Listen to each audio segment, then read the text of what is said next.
Hotel व्यावसायिक जया शेट्टी हत्या 4 मे 2001 ला झाली होती. या प्रकरणी छोटा राजनला जन्मठेपेची शिक्षा आणि 16 लाखांचा दंड करण्यात आला. जया शेट्टी यांनी खंडणी देण्यास नकार दिल्यामुळे ग्रँड रोडमधील गोल्डन क्राउन हॉटेलमध्ये राजनच्या हस्तकांनी त्यांची गोळ्या झाडून हत्या केली होती. मुंबईतील बहुचर्चित 2001 मधील हत्याकांड प्रकरणाचा निकाल तब्बल 23 वर्षांनी आला आहे. जया शेट्टी हत्याकांड प्रकरणी अंडरडॉन छोटा राजन दोषी ठरला आहे. त्याला मकोका अंतर्गत न्यायाधीश एम पाटील यांनी जन्मठेपेची शिक्षा आणि 16 लाखांचा दंड केला आहे. या प्रकरणातील अन्य आरोपींना यापूर्वीच जन्मठेपेची शिक्षा झाली होती. हॉटेल व्यावसायिक जया शेट्टी हत्या 4 मे 2001 ला झाली होती.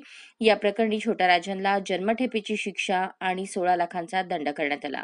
छोटा राजन सध्या दिल्लीतील तिहार कारागृहात आहे. त्याला इंडोनेशियामध्ये अटक करून ऑक्टोबर 2015 मध्ये भारतात आणले गेले. तेव्हापासून तो नवी दिल्लीतील तिहारमधील जेल नंबर 2 मध्ये आहे.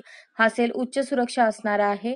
कधी काळी दाऊद इब्राहिमचा जवळचा असणारा छोटा राजन 1993 मुंबईतील सिरियल बॉम्बस्फोटानंतर दाऊद गँगपासून वेगळा झाला होता. त्यानंतर दोन्ही गटात गँग वॉर होत राहिले होते. छोटा राजनचे नाव राजेंद्र सदाशिव निकाळजे असे आहे.